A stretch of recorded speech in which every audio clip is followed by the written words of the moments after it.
नमस्कार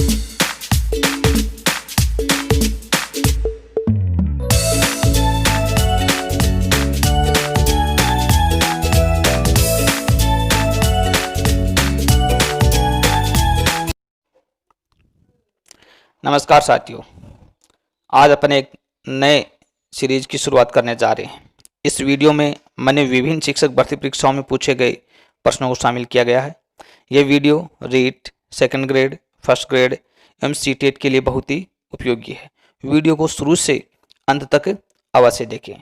तो साथियों, करते हैं आज के सेशन यानी सत्र की शुरुआत।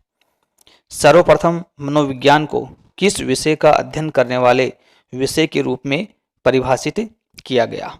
मन का अध्ययन, आत्मा का अध्ययन, चेतना का अध्ययन, व्यवहार का अध्ययन। बहुत ही अच्छा प्रश्न है साथियों, विचार कीजिए इसका जवाब क्या होगा। तो इसका सही जवाब है दोस्तों ब।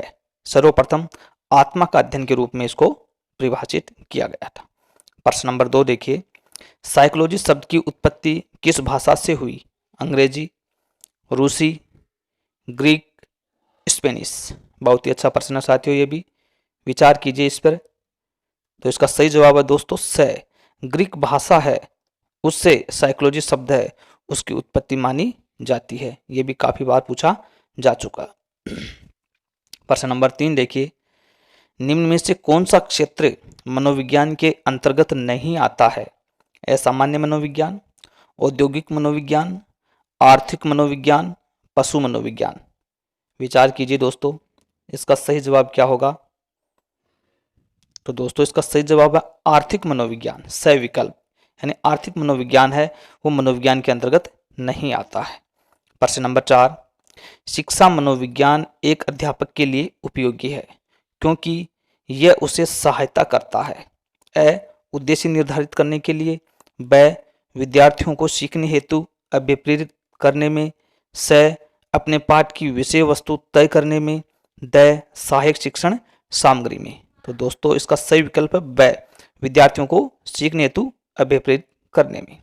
प्रश्न नंबर 5, निम्नलिखित में से कौन सी समस्या शिक्षा मनोविज्ञान के क्षेत्र में आती है? शिक्षकों की अनुपस्थिति, शिक्षा का गिरता स्तर, विद्यालय में बच्चों का कम नामांकन, शैक्षिक पिछड़ापन। सही जवाब क्या होगा दोस्तों? इसका सही जवाब है द, शैक्षिक पिछड़ापन है वो समस्या के अंतर्गत माना जाता है। प्रश्न नंबर 6, मनोविज्ञान व्यवहार का शुद्ध विज्ञान है, यह कथन है वुडवर्थ का, जेम्स ड्रेवर का, वाटसन का, स्किनर का। सही जवाब क्या होगा दोस्तों? विचार कीजिए। इसका सही जवाब है दोस्तों स, वाटसन। वाटसन को व्यवहारवाद का जनक भी माना जाता है। प्रश्न नंबर 7 देखिए दोस्तों, निम्न में से कौन से विचारक के अनुसार शिक्षा व्यक्ति की भीतरी शक्तियों को उभारने की प्रक्रिया है? फ्रोबेल, पेस्टालोजी, थॉर्नडाइक, प्लेटो। बहुत ही अच्छा प्रश्न है साथियों ये भी।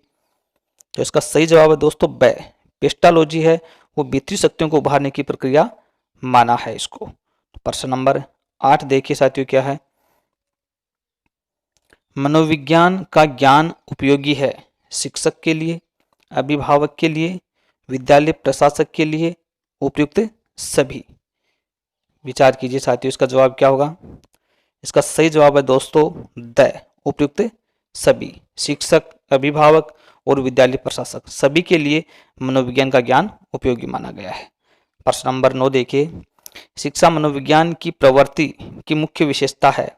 बाल मनोविज्ञान पर बल, बालक के व्यक्तित्व का आदर, व्यक्तिगत विभिन्नता के अनुसार शिक्षण, द, उक्त सभी।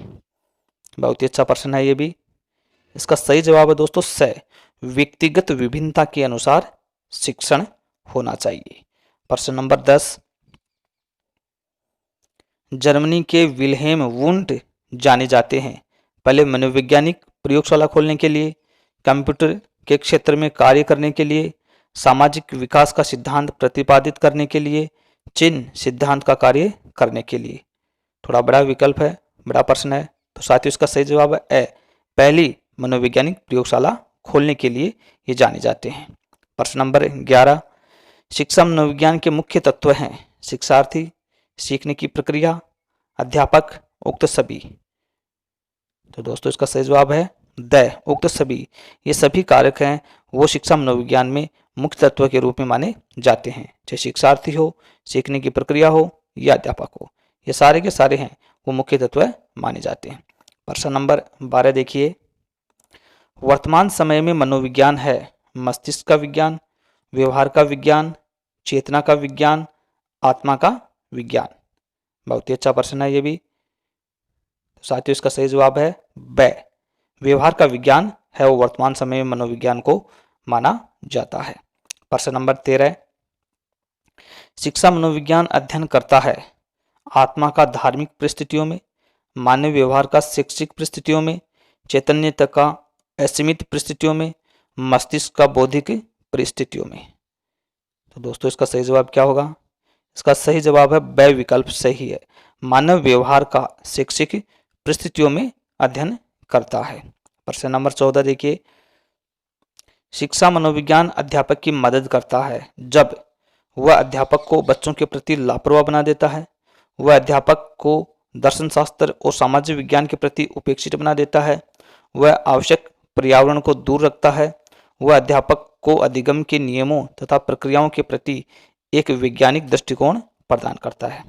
विकल्प बड़े हैं तो आप स्क्रीनशॉट लेकर भी आंसर दे सकते हैं। तो दोस्तों इसका सही जवाब है आपका द विकल्प है वो सही माना जाएगा। अध्यापक को अधिगम के नियम प्रक्रियाओं के प्रति वैज्ञानिक दृष्टिकोण प्रदान करता है। प्रश्न नंबर 15, शिक्षण की किस विधि से अधिगम में गुणात्मक परिवर्तन हो सकता है? बाल केंद्रित शिक्षा पद्धति अपनाकर, रटने को प्रोत्साहित करके, शिक्षण की तकनीकी अपनाकर, परीक्षा परिणामों पर केंद्रित होकर के। तो साथियों इसका जवाब है ए विकल्प है, बाल केंद्रित शिक्षा पद्धति को अपनाकर है वो गुणात्मक परिवर्तन हो सकते हैं। प्रश्न नंबर 16, जिस प्रक्रिया में व्यक्ति दूसरों के व्यवहार को देखकर सीखता है न कि प्रत्यक्ष अनुभव को कहा जाता है? सामाजिक अधिगम, अनुबंधन, प्रायोगिक अधिगम, आकस्मिक अधिगम। तो साथियों इसका जवाब होगा ए विकल्प है वो सही है, सामाजिक अधिगम है वो माना जाता है। प्रश्न नंबर 17 देखिए, काफी महत्वपूर्ण है साथियों ये भी। वाइगोत्स्की बच्चों के सीखने में निम्नलिखित में से किस कारक की भूमिका पर बल देते हैं? आनुवंशिक, नैतिक, शारीरिक, सामाजिक।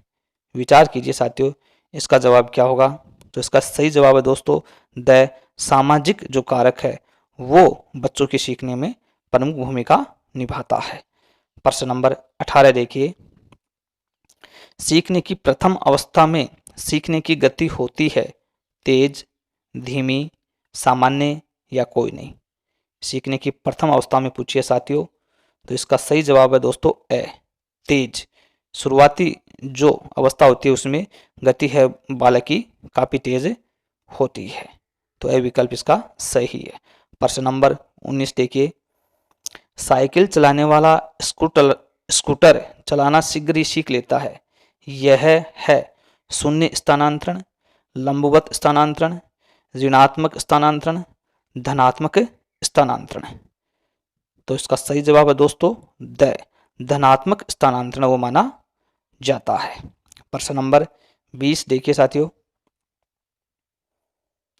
एक क्रिकेट खिलाड़ी अपनी गेंदबाजी कौशल को विकसित कर लेता है पर यह उसके बल्लेबाजी के कौशल को प्रभावित नहीं करता, इसे कहते हैं विधेयात्मक प्रशिक्षण अंतरण, निषेधात्मक प्रशिक्षण अंतरण, शून्य प्रशिक्षण अंतरण या इनमें से कोई नहीं? तो इसका सही जवाब है दोस्तों स शून्य प्रशिक्षण अंतरण माना जाता है। प्रश्न नंबर 21, सीखना व्यवहार में उत्तरोत्तर सामंजस्य की प्रक्रिया है, यह कथन है क्रो एंड क्रो का, पियाजे का, स्किनर का, कोलर का? काफी बार पूछा हुआ साथियों ये प्रश्न। तो सही जवाब है इसका स स्किनर। सीखना व्यवहार में उत्तरोत्तर सामंजस्य की प्रक्रिया है, यह कथन किसका है? स्किनर का। बहुत ही प्रसिद्ध कथन है। प्रश्न नंबर 22 देखिए साथियों,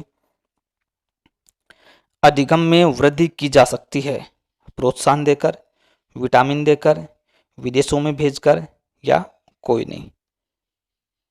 समझ पर आधारित प्रश्न है साथियों ये भी। तो इसका विकल्प 22 का है वो ए प्रोत्साहन देकर ही अधिगम में वृद्धि है वो की जा सकती है। प्रश्न नंबर 23, अधिगम सर्वोत्तम होगा जब बुद्धि होगी, अनुशासन होगा, अभिप्रेरणा होगी, प्रवृत्ति होगी। यानी अधिगम कब सर्वोत्तम होगा, कब व्यक्ति है वो चरम सीमा तक सीख सकता है। तो इसका सही जवाब है दोस्तों स, अभिप्रेरणा। जब तक व्यक्ति अभिप्रेरित नहीं होता है तब तक है वो अधिगम सर्वोत्तम स्थिति में नहीं जा सकता। स। प्रश्न नंबर 24, एक शिक्षक होने के नाते आप सीखने के किस नियम को नहीं अपनाएंगे, नहीं पूछा है। आंशिक प्रतिक्रिया का नियम, तत्परता का नियम, अभ्यास का नियम, प्रलोभन का नियम। बच्चे को सिखाना है तो किस नियम को नहीं अपनाएंगे आप, प्रलोभन का नियम, मतलब द विकल्प सही है। बच्चे को कोई प्रलोभन लालच नहीं देना चाहिए। प्रश्न नंबर 25, डिस्लेक्सिया किससे संबंधित है। पठन विकार, व्यवहार संबंधी विकार, मानसिक विकार, गणितीय विकार। साथियों काफी अच्छा प्रश्न है, बहुत बार पूछा हुआ है। तो इसका विकल्प है ए, पठन विकार। पढ़ने में जो समस्या होती है उसको साइकोलॉजी में डिस्लेक्सिया के नाम से जानते हैं। प्रश्न नंबर 26 देखिए, एलेक्सिया का संबंध है पढ़ने की अक्षमता, लिखने की अक्षमता, सीखने की अक्षमता या सुनने की अक्षमता। सही जवाब क्या होगा, सही जवाब है इसका स, सीखने की अक्षमता है, उसको मनोविज्ञान में एलेक्सिया कहा जाता है। प्रश्न नंबर 27 देखिए साथियों, निम्न में से कौन सा उदाहरण अधिगम को प्रदर्शित करता है। हाथ जोड़कर अध्यापक का अभिवादन करना, स्वादिष्ट भोजन देखकर मुंह में लार आना, चटना, भागना एवं फेंकना 3 से 5 वर्ष की अवस्था है, उक्त सभी। साथियों इसका जवाब है ए, हाथ जोड़कर अध्यापक का अभिवादन करना, यह अधिगम का उदाहरण है। प्रश्न नंबर 28, अनुभव द्वारा व्यवहार में परिवर्तन होना ही अधिगम है। अधिगम की यह परिभाषा किसने दी, बर्नहार्स्ट, E.A. पील, गेट्स व अन्य या द स्किनर। काफी अच्छी परिभाषा ये भी। तो परिभाषा ये दोस्तों दी है गेट्स व अन्य के द्वारा। तो इसका सही विकल्प है वो सही माना जाएगा। प्रश्न नंबर 29 देखिए साथियों, निम्न में से कौन सा कारक अधिगम के स्थानांतरण में मदद नहीं करता, नहीं पूछा है। इच्छा शक्ति, उचित वातावरण, परिपक्वता या थकान। क्या जवाब होगा साथियों इसका, द, थकान है साथियों वो अधिगम के स्थानांतरण में मदद नहीं करता है, इसलिए द विकल्प है वो सही माना जाएगा। प्रश्न नंबर 30 देखिए साथियों क्या है, उद्दीपक अनुक्रिया के मध्य साहचर्य स्थापित करने वाले प्रक्रम को कहते हैं। प्रेरणा, संवेग, अधिगम, संप्रत्यय। सही जवाब क्या होगा साथियों, सही जवाब है इसका स, अधिगम है वो उद्दीपक अनुक्रिया के मध्य साहचर्य स्थापित करता है। तो सही विकल्प है वो इसका सही माना जाएगा। प्रश्न नंबर 31 देखिए, एक बच्चा अतीत की समान परिस्थिति में की गई अनुक्रियाओं के आधार पर नई स्थिति में भी समान अनुक्रिया करता है, यह किस नियम से संबंधित है। सीखने की प्रक्रिया का अभिवर्ती नियम, सीखने का तत्परता नियम, सीखने का सादृश्यता नियम, सीखने का प्रभाव नियम। तो साथियों इसका जवाब है स, सीखने का सादृश्यता नियम है वो संबंधित है।